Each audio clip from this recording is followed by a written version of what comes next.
Hi Girl Scout troop leaders, welcome to our video series, Virtual Troop Meetings, How to Use Different Platforms.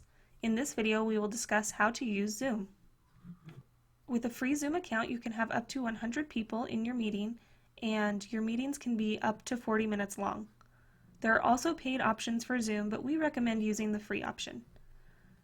You do not need to have an app for participants. They can all log in online, and participants do not need to create an account to use Zoom. To use Zoom, you can simply go to their website, zoom.us, and sign up for free. Once you've signed up, you can sign in the top right corner. I'm already signed in, so I'm just going to go to my account.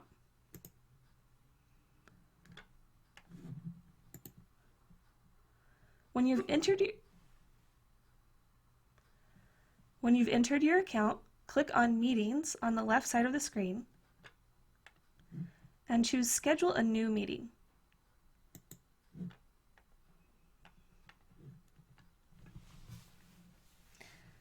Then simply follow the prompts in order to create a new meeting.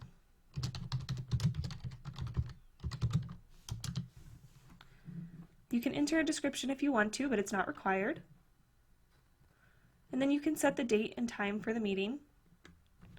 And it will remind you that you can only have a meeting for 40 minutes if you're meeting with more than one other person. Make sure your time zone is correct, otherwise the meeting time will show up as a little bit confusing for the people participating.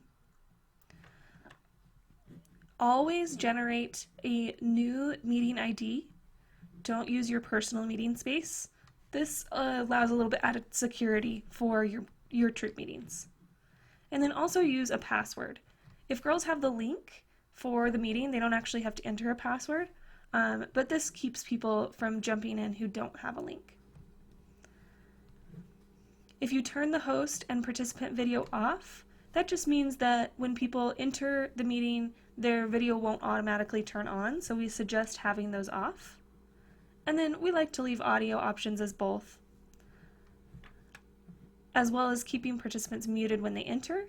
They can unmute themselves or you can unmute them once you're in. In addition to having a password and generating a new meeting ID, be sure to enable waiting rooms. That ensures that the people that you let into your meeting are only the people that you know, so you don't have any extra people in there that are trying to get in. I'm going to go ahead and save this meeting. And now I can invite people in a few different ways.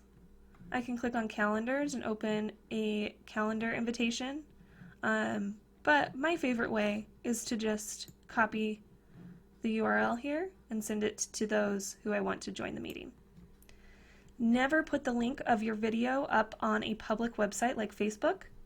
If you have a private group, you can share it there, but never put it in a place where other people who are not actually invited to the meeting could access it. Once you've shared your meeting, you can go ahead and start this meeting. And it'll ask you to open Zoom. If you haven't downloaded it, if it's the first time you're using it, it'll ask you to download, so be sure you're getting on a little bit ahead of time.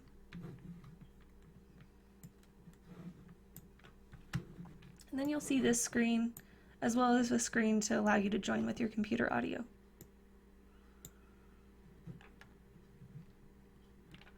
Once you're in Zoom, there are a lot of fun things you can do.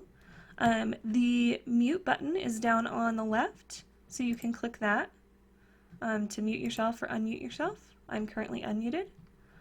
If I'm ready to start my video, I can just click on this video icon, and you can see me there. And then you can also open up the chat room, which is right here, and that allows you to see the chat box. Lastly, you also want to make sure you open up Manage Participants. This is where you're going to see your waiting room. You can mute and unmute other participants here if you want. You can also mute all or unmute all so that everyone can talk. One more thing with Zoom. If I had other people in this meeting at this point, I would see some options up at the top on how I want to view the meeting. I can view everybody's video cameras at once. I can view the person who's talking at that particular time, There's a lot of different options on what you want that to look like. And then you can also share a screen. So you can click share screen and it will show you what screens you have an option to share. And the option that I really like is whiteboard. Once you're ready to end your meeting, all you need to do is go down to the bottom of the screen here where it says end meeting and click end meeting. And be sure to click end meeting for all. Those are the basics to using Zoom. Make sure you pay attention to those security settings so that all of your meetings are safe. Thank you so much for joining us, and check out our other videos on virtual troop meetings.